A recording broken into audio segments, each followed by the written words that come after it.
Thank you, Mr. Chairman. Mr. Secretary, thanks for coming in. Let's hop to it. Got a lot of stuff. Back in February of 2021, how many children did your department take possession of from Homeland Security because of the surge of illegal immigrants at the border under the Biden administration? Congressman, I don't have that number before me, but I can get that to you. All right, so let me ask you a second question. In response to what was happening at the border back in February 2021, it was the position of your agency, your department, to go through the process of setting up tent facilities at Fort Bliss and other facilities across the country. How many facilities does HHS currently have in operation that houses illegal immigrant children in the United States?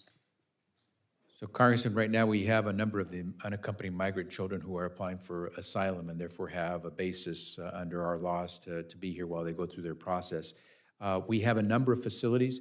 There are scores of facilities that are what we call licensed care facilities that have the license in the state where they are residing to offer care. There are scores of them throughout the country that we use. Most of the care there. How many? So I've seen some of your facilities. I've toured a couple of them. Unbeknownst to staff, I just kind of showed up. You know, that's the purview you kind of have. Are they the licensed care or are they the emergency? No, these were the facilities at Fort Bliss. When they were still setting up Fort Bliss, I walked on the base and saw some of the facilities. Right. I also saw, if you're in that section, that it appears to me that HHS actually has contracts with various hotels throughout the United States that would house young migrant children in hotel facilities, where it seems like HHS would contract for the hotels and they would cover up the marquee, and we were housing young children. Do you happen to know how many hotels that HHS currently has under contract holding migrant children? There are no hotels under contract. Not anymore?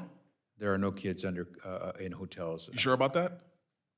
Unless you know something I don't. I've seen the facilities. You sure? You name me a hotel. Okay, well, the marquee is covered up, sir, under contract for HHS. Let's more move than on. In the facilities that you have where you hold children, how many nurses has HHS contracted with to actually provide health care to children who are being housed by HHS? And how many of these nurses have been relocated from hospitals throughout the pandemic where they could have worked in our hospitals with respect to COVID-19, but they were actually being contracted with by HHS?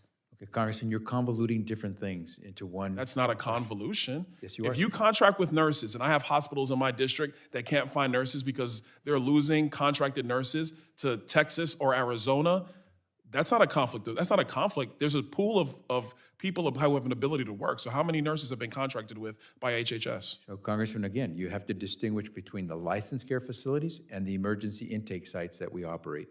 In the emergency intake sites, how many nurses has HHS contracted? I can try to get you any numbers we have, but because they are emergency intake sites, and this is important, we don't provide the same level of services that you get in a licensed care facility. By being a licensed care facility, they have some of those licensed professionals there providing services. How many licensed care facilities does HHS currently have dealing with the illegal immigrant issue caused by the Biden administration? I want to make sure I don't misspeak, but it is at least dozens, if not hundreds.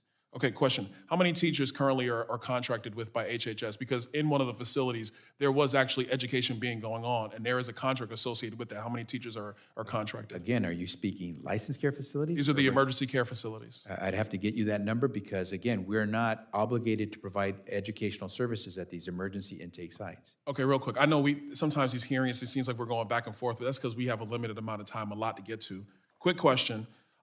When I was at one of the Border Patrol facilities, I believe it was down by Fort Bliss, El Paso section, there are buses and there are motor coaches that were coming and picking up children 15 at a time, 20 at a time, 30 at a time. How many buses has HHS contracted to move illegal immigrant children across the United States away from holding facilities by the Department of Homeland Security? So, Congressman, I would ask you to make sure that your reference is accurate. These kids have requested asylum, whether or not it's regardless of their asylum question, is how much has HHS contracted with to move children across the United States? But their presence here is not as you categorize it because they have requested asylum, and therefore it is an unfair characterization. Did they request asylum at the southern border at an illegal point of entry, yes or no?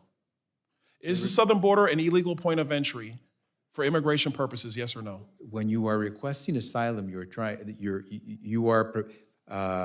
conveying that you are trying to escape persecution. All right, real quick, 15 seconds. Last question, Mr. Secretary. Title 42 is about to be undone by the administration.